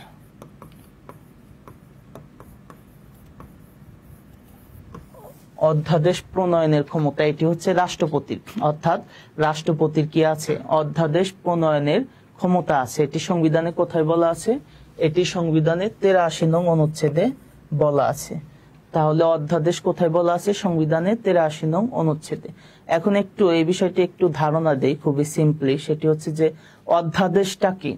অধ্যাদেশ হচ্ছে যে আমরা তো জানি, আমরা কিন্তু একটি বিষয় মানে খুবই আমরা মানে আমাদের জানার একটু ঘাটতি, বা এটা আমাদের জন্য খুবই নেতিবাচক, যে এই যে আমাদের বিভিন্ন নির্বাচনী আসন থেকে যারা সংসদ সদস্য হয় বা এমপি হয় বা সাংসদ হয়, আমরা হচ্ছে যে বিষয়টি যে আমরা এই এমপিদের কাজ বলতে আমরা কি জানি, এমপিদের কাজ বলতে আমরা জানি যে তারা ব্রিজ, কালভার্ট, রাস্তাঘাট এগুলা নির্মাণ করবে, তারা রিলিফ দেবে, তারা কাবিখা প্রকল্প এগুলা বাস্তবায়ন করবে, হ্যাঁ, বা তারা বিদ্যুৎ দেবে। এই যে এইগুলা বুঝি, এমপি বলতে কি আমরা এইগুলাই বুঝি, এবং এইগুলাই কি আমরা তাদের কাছে দাবি দেওয়া আমরা কিন্তু করে থাকি। কিন্তু বাস্তবিক অর্থে কিন্তু এমপির কাজ এগুলো না, বা সংসদ সদস্যের কাজ কিন্তু এগুলো না, এগুলো করবে স্থানীয় প্রশাসন। এবং একজন এমপি এগুলো হচ্ছে জাস্ট হচ্ছে সংসদে সে কি করবে, দৃষ্টিগোচরে আনবে, এরপর পরবর্তীতে মন্ত্রণালয় ভিত্তিক তার মানে তাদের চাহিদা অনুযায়ী মন্ত্রণালয় ভিত্তিক আলাদা আলাদা যে মন্ত্রণালয় আছে তারা সচিব বা স্থানীয় সরকারের মাধ্যমে তারা কিন্তু এগুলো এক্সিকিউশন করবে। কিন্তু একজন সংসদ সদস্যের মূল কাজ কিন্তু আইন প্রণয়ন করা, ঠিক আছে। কিন্তু আমরা কিন্তু এই বিষয়টি জানি না। আইন প্রণয়ন কি, এই যে বাংলাদেশে বিভিন্ন সময় বিভিন্ন বিষয় নিয়ে আন্দোলন হয়, নিরাপদ সড়ক আন্দোলন, হ্যাঁ, বা ধর্ষণের জন্য আমরা এই শাস্তি মানি না, বা অ্যাক্সিডেন্ট করলে আমরা ড্রাইভারদের এত কম শাস্তি আমরা মানি না, আমরা হচ্ছে কি বেশি শাস্তি চাই। এই যে এইগুলো বিষয়, কি শাস্তি দেবে, কত পরিমাণ দেবে, এইগুলো বিষয় হচ্ছে প্রণয়ন করার দায়িত্ব হচ্ছে সংসদ সদস্যদের, ঠিক আছে। তো সংসদ সদস্যদের কাজ কিন্তু ব্রিজ, কালভার্ট নির্মাণ করানো, অবশ্যই এটি তাদের হচ্ছে দৃষ্টিগোচর আনতে হবে, তবে তাদের মূল কাজ কিন্তু এটি না। তো দেখেন যে এই অর্ডিন্যান্স ক্ষমতা জারি করার ক্ষমতা বা এই বিষয়টি কি, সেটি হচ্ছে যে সংসদ যখন বহাল থাকে না বা বিদ্যমান থাকে না, এটা হতে পারে হচ্ছে যে সংসদের আপনার বিরতি চলতেছে, গ্রীষ্মকালীন অবকাশ বা শীতকালীন অবকাশ, বা সংসদ হইছে পরবর্তী মানে হচ্ছে 60 দিনে একটা বিরতিতে গেছে। তো এই যে এই সময়ে দেশে হঠাৎ করেই এমন একটা সিচুয়েশন তৈরি হলো যে ওই মুহূর্তে একটি কার্যকর আইন দরকার, বা ওই মুহূর্তের জন্য উপযোগী একটি আইন দরকার। তো এই আইন তৈরি করবে কে? লেজিসলেচারের কাজ হচ্ছে লেজিসলেশন তৈরি করা, অর্থাৎ সংসদের কাজ হচ্ছে বা আইনসভার কাজ হচ্ছে আইন তৈরি করা। তো সেই আইনসভা যদি বিদ্যমান না থাকে তাহলে এই আইনটা তৈরি করবে কে? তখন রাষ্ট্রপতি তার এখতিয়ার বলে এই সংবিধানের অনুচ্ছেদ 83 বলে তিনি কি অর্ডিন্যান্স জারি করতে পারে, ঠিক আছে, সাময়িক সময়ের জন্য। পরবর্তীতে সংসদ বহাল থাকলে বিভিন্ন প্রসিডিউরের মাধ্যমে, অর্থাৎ একটা প্রসিডিউর আছে যে সংসদে সেইটা প্রথম 20 দিনের মধ্যে উত্থাপন করতে হবে, তারপরে সংসদে সদস্যরা ওইটাতে সম্মতি দিলে একটা খসড়া প্রণয়ন হবে, তারপরে মন্ত্রিসভা অনুমোদন দেবে, তারপর আইন হবে। এগুলো অনেক লেন্দি প্রসিডিউর বা অনেক কথাবার্তা, এগুলো আপনাদের জানার দরকার নাই। শুধু জানবেন যে অর্ডিন্যান্স জারি করার ক্ষমতা থাকে হচ্ছে একমাত্র কার, রাষ্ট্রপতি। সেটি কত, অনুচ্ছেদ 83 বলে। তারপরে এইখান থেকে অনুচ্ছেদ 93 বলে হচ্ছে অর্ডিন্যান্স কি জারি করতে পারে, কত, অনুচ্ছেদ 93। তারপরে দেখেন, তারপরে হচ্ছে বাংলাদেশে হচ্ছে সুপ্রিম কোর্ট বিষয়ে বলা আছে অনুচ্ছেদ 94-তে যে বাংলাদেশে কি একটি সুপ্রিম কোর্ট থাকবে, এবং সেই সুপ্রিম কোর্ট হচ্ছে কোথায় থাকবে, ঢাকায় থাকবে। তবে এইখানে হচ্ছে সিআরসি বা কনস্টিটিউশন রিফর্ম কমিশন যে একটা রিকমেন্ডেশন দিয়েছে যে এই যে আমাদের এই সুপ্রিম কোর্ট বাংলাদেশের বিভাগীয় শহরগুলোতেও কি থাকবে, অর্থাৎ সুপ্রিম কোর্টের বেঞ্চগুলো কি বিভাগীয় শহরগুলোতেও কি রাখা যাবে, এবং এটি হচ্ছে সংবিধান সংস্কার কমিশন প্রস্তাব দিয়েছে। 72-এর সংবিধানেও এই সুপ্রিম কোর্টের বিকেন্দ্রীকরণ এই বিষয়টি ছিল, তবে অষ্টম সংশোধনীর মাধ্যমে হচ্ছে আনোয়ার হোসেন চৌধুরী বনাম বাংলাদেশ মামলায় তখন হচ্ছে এই বিধানটি হচ্ছে কি হয়ে যায়, এই বিধানটি হচ্ছে আপনার বাতিল হয়ে যায়, যে না বাংলাদেশের সুপ্রিম কোর্ট একটাই থাকবে, সেটি হচ্ছে ঢাকাতে থাকবে।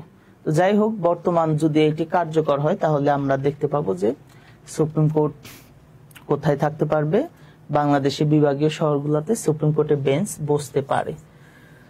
তারপরে দেখেন 94-তে আমরা সুপ্রিম কোর্ট দেখলাম, এবং এই সুপ্রিম কোর্টে একজন প্রধান বিচারপতি থাকবে। সেই প্রধান বিচারপতিকে রাষ্ট্রপতি প্রধানমন্ত্রীর সাথে পরামর্শক্রমে নিয়োগ দেবে, এবং প্রধান বিচারপতির একটি চাকরির হচ্ছে আপনার মেয়াদ থাকবে, সেটি হচ্ছে আপনার 67 বছর। এটা আপনার একটু ক্রস ম্যাচিং করে নিতে পারেন, 67 আর 69 এই দুইটার মধ্যে একটু ক্রস ম্যাচিং করতে পারেন। তো যাই হোক, এবং এই সুপ্রিম কোর্টের প্রধান বিচারপতি যিনি থাকবেন তিনি হচ্ছে তার অন্যান্য মানে অধস্তন আদালতের বিচারপতিদেরকে তিনি নিয়োগ দেবেন। তারপরে এখন আসেন যে সংবিধানের হচ্ছে অনুচ্ছেদ 2-এ এইটা হচ্ছে যে বিষয় বলা আছে সেটি হচ্ছে রিট। সংবিধানের 102 অনুচ্ছেদে যে বিষয়টি বলা আছে সেটি হচ্ছে রিট। এখন এই রিটটা কি, আমরা এই যে সংবিধানের 3য় ভাগে যে বেশ কিছু বিষয় দেখলাম, যে আইনের আশ্রয় লাভের অধিকার, জীবন ও ব্যক্তি স্বাধীনতার অধিকার, তারপরে হচ্ছে সম্পত্তি গ্রহণের অধিকার, এই যে এতগুলো অধিকার দেখলাম, এখন এই অধিকার যদি রাষ্ট্র আপনার কাছ থেকে কেড়ে নেয় বা কোনো কারণে যদি আপনার এই অধিকার ক্ষুণ্ণ হয় বা খর্ব হয়, তাহলে আপনি কি করবেন? তাহলে আমাদের সংবিধানের 102 নং অনুচ্ছেদ রিটের কথা বলা আছে, যে 102 নং অনুচ্ছেদ অনুযায়ী আপনি কি হাইকোর্ট ডিভিশনের রিট দায়েরের মাধ্যমে আপনি রাষ্ট্রের কাছে সেই আপনার যে ভুক্তভোগী সেই দাবি নিয়ে আপনি কি আসতে পারেন বা রাষ্ট্রের কাছ থেকে কি প্রতিকার পেতে পারেন। দেখেন আমাদের সংবিধানের 102 নং অনুচ্ছেদে যেটি আছে যে কতিপয় আদেশ ও নির্দেশ প্রভৃতি দানের ক্ষেত্রে হাইকোর্ট বিভাগের ক্ষমতা, অর্থাৎ এইখানে কিন্তু রিটের কথা কি স্পষ্টভাবে বলা নাই। তবে আপনাদের যদি প্রশ্ন আসেন, আপনাদের কিন্তু এইভাবে আসবে না যে কতিপয় আদেশ বা নির্দেশ প্রদানের ক্ষেত্রে হাইকোর্ট বিভাগের ক্ষমতা, এমন ভাবে কিন্তু প্রশ্ন আসবে না। আপনাদের আসবে কি যে রিট বিষয়ে সংবিধানে কোথায় বলা আছে, সেটি কোথায় আছে 102 নং অনুচ্ছেদে। তো এই বিষয়টি আপনারা একটু মাথায় রাখবেন। তারপরে একদম হচ্ছে যেখানে চলে যাবেন সেটা হচ্ছে যে মাঝখানে আর কোনো কিছু দরকার নাই, সেটি হচ্ছে যে প্রশাসনিক ট্রাইব্যুনাল সমূহ, অর্থাৎ এই যে আপনারা যারা আগামীতে বা ভবিষ্যতে সরকারি কর্মকর্তা বা কর্মচারী হতে যাচ্ছেন, হ্যাঁ, আমরা প্রত্যেকেই তো এই যে আজকের এই বৃষ্টি ভেজা সন্ধ্যায় এমন একটা মানে দারুণ একটা উপভোগ্য আবহাওয়া, এটাকে আমরা দূরে ঠেলে দিয়ে আমরা যে এই যে কষ্ট করে ক্লাস করছি, এটার উদ্দেশ্যই তো একটা, সেটি হচ্ছে যে একটি ওই সরকারি চাকরি। হ্যাঁ, তোরা যাই বলিস ভাই, আমার কি একটি সোনার হরিণ চাই। তো এই সোনার হরিণের জন্য আপনারা যে এই যে কষ্ট করতেছেন, তো এখন সরকারি চাকরি কেন চান? বিশ্বাস করেন যে বাংলাদেশে বর্তমানে বিসিএস পরীক্ষা, যে বিসিএস এ যে আপনার যারা হচ্ছে রিকমেন্ড হয়ে গেজেটেড হয়ে যখন মানে কর্মস্থলে যোগ দেয়, প্রাথমিক অবস্থায় তার হচ্ছে 8ম গ্রেডে বেতন হয়, তার বেসিক কত থাকে 22,000 টাকা, আর হচ্ছে আর কি আর মানে হচ্ছে মানে অন্যান্য খরচ যে আছে আর কি, মানে বাড়ি ভাড়া, চিকিৎসা বা আরো বেশ কিছু আনুষঙ্গিক বিষয় থাকে। সর্বসাকুল্যে কত 35,000 টাকা বা 40,000 টাকা সর্বসাকুল্যে। কিন্তু একজন হচ্ছে ফ্রেশ গ্রাজুয়েট বা হচ্ছে মানে মাস্টার্স কমপ্লিট করা একজন ব্যক্তি বা মানুষ যদি বেসরকারি চাকরি করে এবং সেটি যদি কোনো টেকনিক্যাল সাইট হয়, বিশেষ করে আমি যদি বাংলাদেশে ফার্মাসিউটিক্যালস সাইডের কথা ধরি, যে জয়নিং এ প্রায় 50,000 40,000 টাকা বেতন অনেক কোম্পানিতে, বা একজন আর্কিটেক্ট ইঞ্জিনিয়ার যিনি আছেন তিনি যদি কোনো ফার্মে জয়েন করে, শুরুতেই কিন্তু তার প্রায় 50,000 টাকা বেতন। বা এরকম অনেক বেসরকারি চাকরি আছে যে কি আপনার হচ্ছে বেতন হচ্ছে এত এত 50,000 1 লাখ। একজন মানুষ যদি সিএ করে তার জয়নিং বেতন প্রায় 1 লাখের উপরে। তো এই যে বেসরকারি চাকরিগুলাতে এত এত বেতন, আপনি কেন সরকারি চাকরিতে আসতেছেন? আসার উদ্দেশ্য কিন্তু একটাই, যে বেসরকারি চাকরি আর হচ্ছে ওই যে চায়না ফোন আর কি, হ্যাঁ, চীন দেশে উৎপন্নকৃত ফোন যেগুলো, অর্থাৎ আপনার দোকানের হচ্ছে দোকানে যে শাটার আছে সেই শাটারের বাইরে বের হবেন, তারপরে ওইটা যদি না চলে বা জ্বলে তার দায়ভার কি দোকানদারের না। তো বেসরকারি চাকরিটাও হচ্ছে ঠিক এই রকম আর কি, যে আপনার যখন তখন চাকরি যেতে পারে। আপনার চাকরি কেন গেল এটা নিয়ে হচ্ছে আপনি আপনার যে অথরিটি তাকে আপনি হচ্ছে ফোর্স করতে পারবেন না, তাকে অ্যাকাউন্টেবিলিটির আওতায় আনতে পারবেন না, তাকে কোনো প্রকার জবাবদিহিতা করতে আপনি তাকে কি করতে পারবেন না, বাধ্য করতে পারবেন না। ঠিক আছে। তারপরে হচ্ছে মানে হচ্ছে ছুটিও অনেক কম থাকে, অনেক অনেক সুযোগ সুবিধা যেগুলো বেসরকারি চাকরির থেকে কি মানে হচ্ছে সরকারি চাকরিতে বেশি থাকে। এই কারণেই তো হচ্ছে আপনি সরকারি চাকরিটি পেতে চান বা সোনার হরিণটি পেতে চান। তো দেখেন যে এই যে 2020 সালে আমাদের করোনা মহামারী শুরু হয়, সেই করোনা মহামারীতে কিন্তু মাইক্রোসফট, অ্যাপেল সহ মানে অনেক বড় বড় কোম্পানিতে কিন্তু অনেক কর্মী ছাঁটাই হয়েছে। ঠিক আছে, অনেক কর্মী ছাঁটাই হয়েছে। অনেক অনেক চাকরিজীবী এখনো তারা হচ্ছে তাদের সেই পূর্বের পোস্টে ফেরত যেতে পারে নাই, এখনো তারা অর্থ কষ্টে ভুগছে। কিন্তু দেখেন যে এই যে সরকারি চাকরিতে কিন্তু এই সমস্যাটি নেই।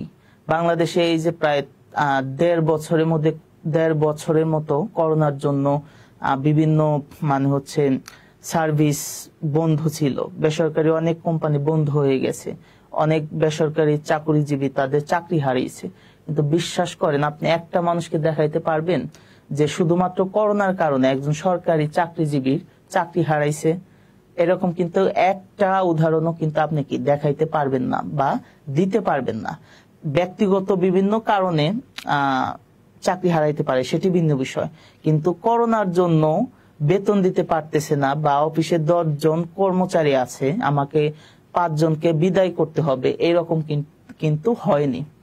তো যে বিষয়টি নিয়ে এত কথা সেটি হচ্ছে যে আমাদের সংবিধানে অনুচ্ছেদ কত 100 কত, আমাদের সংবিধানের অনুচ্ছেদ 117, সেটি হচ্ছে প্রশাসনিক ট্রাইব্যুনাল। অর্থাৎ এই প্রশাসনিক ট্রাইব্যুনালটি কি, যে আপনি কোনো সরকারি চাকরিতে অন্যায় করছেন বা আপনার বিরুদ্ধে দুর্নীতির অভিযোগ আসছে, বা আপনি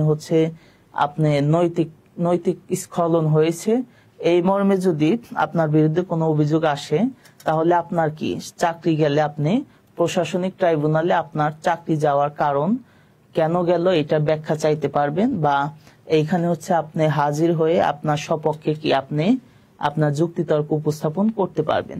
তো এই কারণেই হচ্ছে আমাদের এই তোরা যা বলিস ভাই আমার একটি সোনার হরিণ চাই। ঠিক আছে। তো তারপরে দেখেন, তারপরে যে বিষয়টি আছে সেটি হচ্ছে যে আমাদের হচ্ছে নির্বাচন কমিশন। আমাদের নির্বাচন কমিশনের বিষয়টি আছে যে বাংলাদেশে হচ্ছে 5 জন নির্বাচন কমিশনার থাকবে, একজন প্রধান নির্বাচন commissioner, CEC chief election commissioner, আর 4 জন হচ্ছে সহকারী নির্বাচন কমিশনার। এই 5 জন মিলে একটি হচ্ছে নির্বাচন কমিশন গঠিত হবে এবং তারা হচ্ছে সারা বাংলাদেশে হচ্ছে নির্বাচনের আওতায় আনবে, বাংলাদেশের সংসদীয় আসনগুলোতে এবং স্থানীয় সরকারের যে নির্বাচনগুলো সেগুলোর কি আয়োজন করবে। তো এখানে হচ্ছে আপনি 118তে নির্বাচন কমিশন, এই অনুচ্ছেদটি যা শিরোনামটি মুখস্থ রাখবেন, আর হচ্ছে মানে হচ্ছে মনে রাখবেন হচ্ছে নির্বাচন কমিশনের যে দায়িত্ব সেই বিষয়টি কি আপনারা মাথায় রাখবেন।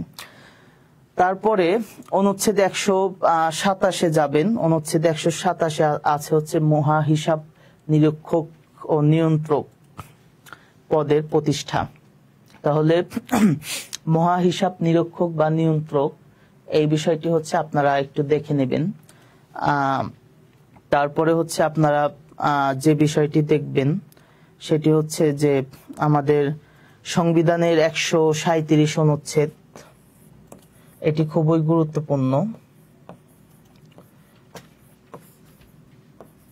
এইখানে যেটি বলা আছে সেটি হচ্ছে কর্ম কমিশন প্রতিষ্ঠা। কর্ম কমিশন প্রতিষ্ঠা এটি কিন্তু একটি সাংবিধানিক সংস্থা, যেটিকে আমরা বলি হচ্ছে পিএসসি। অর্থাৎ যারা হচ্ছে বিসিএস দেবেন বা হচ্ছে 8ম গ্রেড থেকে শুরু করে 9ম 10ম গ্রেডে যাদের হচ্ছে আপনার মানে রিক্রুটমেন্ট পরীক্ষা হয়, নিয়োগ পরীক্ষা হয়, তাদের কিন্তু এই পিএসসির আন্ডারে অর্থাৎ পাবলিক সার্ভিস কমিশনের অধীনে কি হয়, আপনাদের এই নিয়োগ পরীক্ষাগুলো হয়ে থাকে। এবং সেই বিষয়ে বলা আছে হচ্ছে সংবিধানের 137 নং অনুচ্ছেদ অনুযায়ী। ঠিক আছে, এই বিষয়টা হচ্ছে আপনারা দেখে নেবেন যে পাবলিক সার্ভিস কমিশন এইটা হচ্ছে সংবিধানের কত অনুচ্ছেদ বলে গঠিত হয়, সেটি হচ্ছে 137 অনুচ্ছেদ বলে গঠিত হয়। তারপরে দেখেন আরেকটি বিষয় যে জরুরি অবস্থা। জরুরি অবস্থা জারি করা হয় সংবিধানে 141 ক অনুচ্ছেদ বলে। জরুরি অবস্থা জারি করা হয় সংবিধানের কত অনুচ্ছেদ বলে? 141 ক অনুচ্ছেদ বলে জরুরি অবস্থা জারি করা হয়। তো এই আপনার হচ্ছে জরুরি অবস্থা এটা জারি করতে পারেন কে? রাষ্ট্রপতি হচ্ছে জরুরি অবস্থা কি জারি করতে পারেন, সেটি হচ্ছে সংসদের সাথে পরামর্শক্রমে। সংসদের অধিবেশন চলমান অবস্থায় কি তাদের সাথে পরামর্শক্রমে রাষ্ট্রপতি কি করতে পারেন? রাষ্ট্রপতি হচ্ছে জরুরি অবস্থা জারি করতে পারেন এবং এই জরুরি অবস্থা সর্বোচ্চ 120 দিন পর্যন্ত মানে জারি থাকবে, জারি রাখা যাবে। কতদিন পর্যন্ত? 120 দিন পর্যন্ত কি করা যাবে? জারি রাখা যাবে। কিন্তু বর্তমান সংবিধান সংস্কার কমিশন এই ক্ষেত্রে বেশ কিছু পরিবর্তন তারা মানে রিকমেন্ডেশন করেছে যে শুধুমাত্র সংসদের সাথে পরামর্শ ক্রমে না, এইখানে হচ্ছে আমাদের বেশ কিছু কমিশন গঠন হচ্ছে বাংলাদেশে। সংসদের হচ্ছে যদি আপার হাউস লোয়ার হাউস পদ্ধতি যদি এক্সিস্ট করে ভবিষ্যতে, তাহলে হচ্ছে মানে আপার হাউস লোয়ার হাউস সবার সাথে পরামর্শ করতে হবে। তারপরে হচ্ছে আপনার সাংবিধানিক একটা সংস্থা থাকবে, তাদের সেই কমিশনের সাথে পরামর্শ করতে হবে। হ্যাঁ, তো এইরকম বিভিন্ন কমিশনের সাথে পরামর্শক্রমে কি করতে হবে? জরুরি অবস্থা জারি করতে পারবে। এবং আরেকটি বিষয় যে রাষ্ট্রে যখন জরুরি অবস্থা জারি থাকে তখন কিন্তু আপনার হচ্ছে রাষ্ট্রে কি হয় না, আপনি এই যে আমাদের 3য় ভাগে পড়লাম না মৌলিক অধিকার ফান্ডামেন্টাল রাইটস, আপনার সেই অধিকারগুলো রাষ্ট্র যদি ভায়োলেশন করে, আপনি কি 102 দেখলাম না, 102-তে কি আছে? রিট আছে না, আপনি এই রিটের মাধ্যমে কি করতে পারবেন না, আদালতের দ্বারস্থ হয়ে বা হাইকোর্টের দ্বারস্থ হয়ে আপনি কি করতে পারবেন না, আপনি রেমেডি চাইতে পারবেন না। অর্থাৎ তখন সংবিধানের যে মৌলিক অধিকার গুলো আপনাকে রাষ্ট্র দিয়েছে সেগুলো কি কার্যত কি হয়ে যাবে? কার্যত বন্ধ হয়ে যাবে এবং কোনো ফাংশন কাজ করবে না, আদালতের ফাংশন কাজ করবে না, আপনি কি করতে পারবেন না, আপনার অধিকার ভঙ্গের জন্য রাষ্ট্রের কাছে তার প্রতিকার চাইতে পারবেন না। তবে এইটা হচ্ছে আমাদের বর্তমান বিদ্যমান সংবিধানে যেটি আছে সেটি বলা আছে।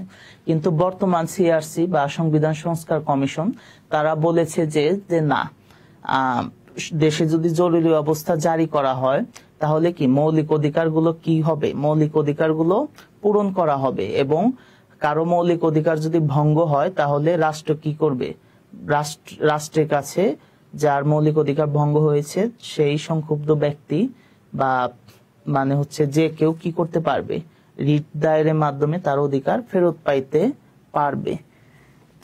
এই বিষয়টি কি আমাদের হচ্ছে বর্তমান সংবিধান সংস্কার কমিশন যারা তারা হচ্ছে বলেছে। এখন দেখেন তারপরে হচ্ছে আপনার সংবিধান সংশোধনের ক্ষমতা বিষয়ে বলা আছে আমাদের 142 নং অনুচ্ছেদ অনুযায়ী এখানে 2/3 কথা বলা আছে, কিন্তু বর্তমান সংবিধান সংস্কার কমিশন 3/4 বিষয় বলেছে। যেহেতু আপার হাউস লোয়ার হাউস হয়ে মানে হচ্ছে পদ্ধতি তারা সুপারিশ করেছে, পিআর পদ্ধতি, এই কারণে হচ্ছে 3/4 কথা তারা কিন্তু রিকমেন্ড করেছে। তারপরে হচ্ছে আপনি যেটি আছে সেটি হচ্ছে 143 অনুচ্ছেদ প্রজাতন্ত্রের সম্পত্তি। প্রজাতন্ত্রের সম্পত্তি বিষয়ে কিন্তু আমাদের 143 অনুচ্ছেদে বলা আছে, এবং হচ্ছে চুক্তি ও দলিল বিষয়ে বলা আছে হচ্ছে 145 নং অনুচ্ছেদ অনুযায়ী। এবং হচ্ছে আরেকটি ইন্টারেস্টিং বিষয় হচ্ছে যে বাংলাদেশের বিরুদ্ধে মামলা, বাংলাদেশের বিরুদ্ধে আবার মামলা করা যায় কিনা, বাংলাদেশ কি মানে কোনো ব্যক্তি বা পার্সন কিনা, আইনের দৃষ্টিতে হচ্ছে বাংলাদেশের বিরুদ্ধে মামলা করা যাবে, এবং সংবিধানের 146 নং অনুচ্ছেদ বলে এটি হচ্ছে বাংলাদেশ হচ্ছে কি জুরিস্টিক পার্সন, বাংলাদেশ জুরিস্টিক পার্সন, এই বলে কি মামলা করা যাবে। যাই হোক, আমরা হচ্ছে সংবিধান নিয়ে এই অনুচ্ছেদ গুলোই হচ্ছে আমরা দেখব, এর বাইরে হচ্ছে আপনাদের আর মানে অন্য কোনো অনুচ্ছেদ খুব বেশি জানার দরকার নেই, বা আপনাদের এই যে অনুচ্ছেদের কথাগুলো বললাম এগুলা জাস্ট শুধু আপনারা টাইটেলটা পড়বেন। আপনাদের কাছে যদি সংবিধান থাকে তাহলে দেখবেন অনুচ্ছেদ 31 আইনের আশ্রয় লাভের অধিকার, এরকম বোল্ড করা বড় হচ্ছে সেন্টেন্স আছে, জাস্ট ওইটুকুই মুখস্থ করবেন, ভিতরে পড়ার কোনো মতেই দরকার নেই, কারণ এমসিকিউর জন্য আপনাকে হচ্ছে অত ডিটেলস থেকে প্রশ্ন হবে না। হ্যাঁ, যারা হচ্ছে সহকারী জজ নিয়োগ পরীক্ষা দেবে তাদের বিষয় ভিন্ন, তাদের এইগুলোর উপরে মূল পরীক্ষা, আপনাদের কিন্তু এগুলোর উপর মূল পরীক্ষা না। আপনাদের দরকার আপনারা প্রাইমারি স্কুলে প্রধান শিক্ষক বা সহকারী শিক্ষক হবেন, বা অন্যান্য যে চাকরির যে সার্কুলার আছে সেই অনুযায়ী আপনারা আপনাদের পোস্টে কাঙ্ক্ষিত পোস্টে যাবেন, তার জন্য সংবিধানের এত বিষয় খুঁটিনাটি জানার দরকার নেই।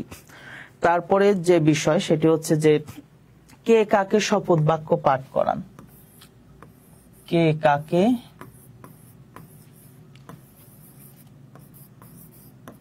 শপথ বাক্য,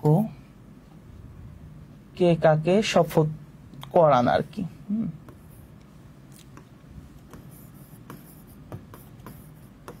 বা কে কার অধীনে হচ্ছে শপথ বাক্য পাঠ করেন।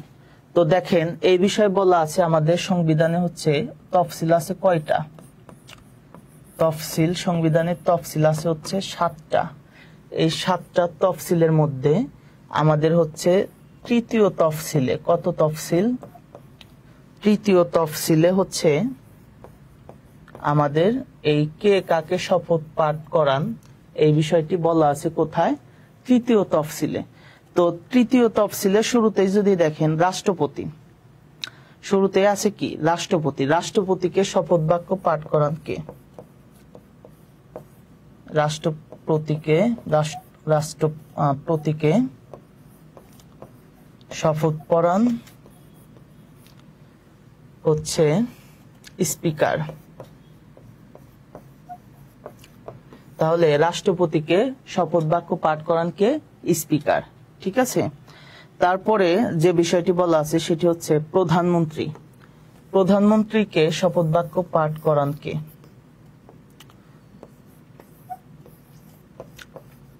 প্রধানমন্ত্রী মন্ত্রী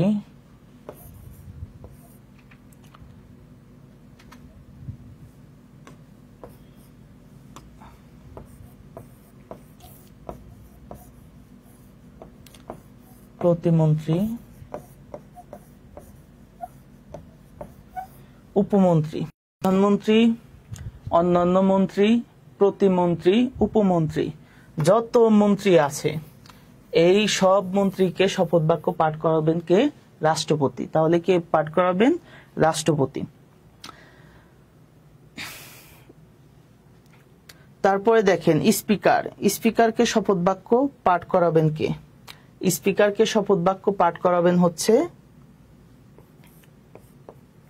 রাষ্ট্রপতি।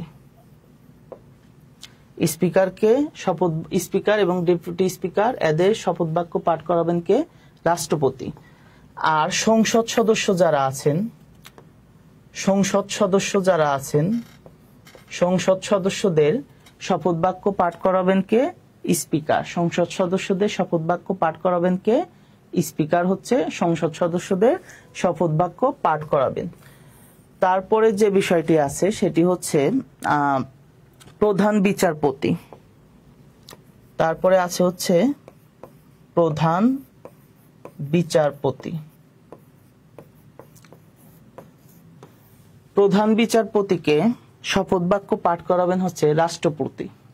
প্রধান বিচারপতিকে শপথ বাক্য পাঠ করাবেন কে? রাষ্ট্রপতি। তারপরে যে বিষয়টি আছে সেটি হচ্ছে প্রধান নির্বাচন কমিশনার।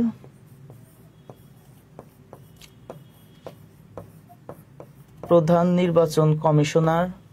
তারপরে হচ্ছে মহাহিসাব নিরীক্ষক। মহাহিসাব নিরীক্ষক।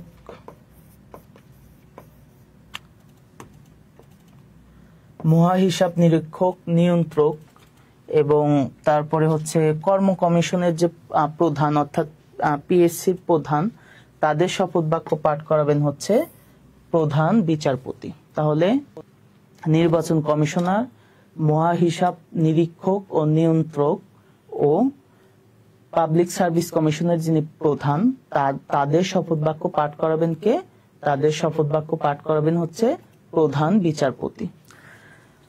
তো আমরা হচ্ছে কে কাকে শপথ বাক্য পাঠ করাবেন এই বিষয়টি হচ্ছে দেখলাম, আর এরই মাধ্যমে আমরা হচ্ছে সংবিধানের যে মানে হচ্ছে মোটামুটি একটি ধারণা বা আপনাদের কোথা থেকে প্রশ্ন হতে পারে, কোন অনুচ্ছেদগুলো গুরুত্বপূর্ণ সে বিষয়ে একটু সংক্ষেপে, খুবই সংক্ষেপে একটু ধারণা দেওয়া আমরা চেষ্টা করলাম। এবং হচ্ছে এটি হচ্ছে আজকে আমাদের শেষ পর্ব সংবিধান নিয়ে। এবং শেষ পর্বে আর একটু ওভারভিউ করতে চাই যে সংবিধান নিয়ে আপনারা কি কি পড়বেন। সংবিধান প্রণয়নের ইতিহাসটি পড়বেন, যেটি আমি প্রথম ক্লাসে বলেছি।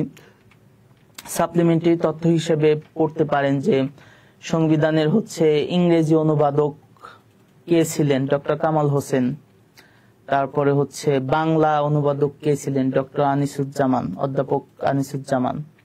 তারপরে হচ্ছে সংবিধানের যে মোড়ক বা কাভার পেজটি কে মানে হচ্ছে ডিজাইন করেন, চামড়া দিয়ে কে বাধাই করেন। তারপরে হচ্ছে এই যে বিষয়গুলো, এইগুলো হচ্ছে আপনারা আপনাদের যার কাছে যে বইটি আছে সেটি থেকে আপনারা পড়ে নেবেন।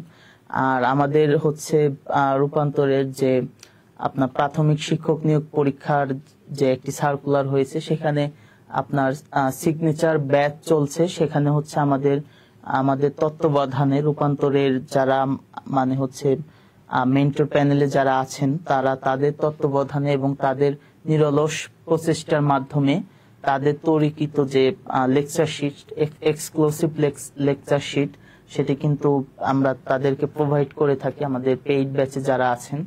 তো সেখান থেকে দেখে নিলে তাদের জন্য মানে হচ্ছে পর্যাপ্ত, বাহির থেকে আর কিছু দেখার দরকার নেই।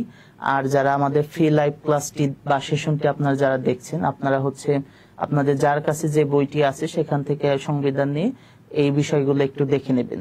সংবিধান প্রণয়নের ইতিহাসটা দেখে নেবেন, গুরুত্বপূর্ণ ব্যক্তির নাম, তারপরে হচ্ছে কে বাংলা অনুবাদক ছিলেন, কে ইংরেজি অনুবাদক, বাংলা ভাষায় সংবিধান তৈরিতে কে মানে ইংরেজি থেকে অনুবাদ করেছেন বা ইংরেজি মেইন সংবিধান কে ড্রাফট করেছেন, এগুলা বিষয় দেখে নেবেন। এবং অনুচ্ছেদগুলো আমি ধারাবাহিকভাবে আলোচনা করলাম। এবং সংবিধানে হচ্ছে আপনার কে কাকে শপথ বাক্য পাঠ করায় সে বিষয়টিও কিন্তু আমরা দেখলাম। তো আজকে হচ্ছে এতটুকুই। আজকে দীর্ঘক্ষণ ক্লাস নিয়ে ফেললাম। আপনাদের এই বৃষ্টি ভেজা এই সন্ধ্যায় আপনাদের যে মানে হচ্ছে আপনারা কষ্ট করে এসেছিলেন এবং কষ্ট করে হচ্ছে আমাদের রূপান্তরের ফেসবুক পেজ থেকে আপনারা লাইভ দেখলেন, তার জন্য আপনাদের আবারও শেষে অসংখ্য ধন্যবাদ এবং কৃতজ্ঞতা জানাচ্ছি। এবং আপনাদেরকে হচ্ছে এই অত্যন্ত সুন্দর আবহাওয়ায় বিরক্ত করার জন্য দুঃখ বোধ করছি। তবে নিঃসন্দেহে যে আপনারা হচ্ছে এই যে যারা কষ্ট করেছিলেন, ইনশাল্লাহ আপনারা প্রতিদান অবশ্যই পাবেন। তো আজ আর কথা বাড়াবো না, সকলের প্রতি শুভকামনা রইল এবং আপনাদের সকলের সুস্বাস্থ্য কামনা করছি। এবং আপনার সেই কাঙ্ক্ষিত বিজয়ে আপনি পৌঁছান, সেই প্রত্যাশা রাখছি। এবং রূপান্তর আপনাদের সাথে আছে বরাবরের মতোই, সবসময় ইনশাল্লাহ সাথে থাকবে আপনাদের সেই কাঙ্ক্ষিত স্বপ্ন পূরণে। রূপান্তর আপনাদের সাথে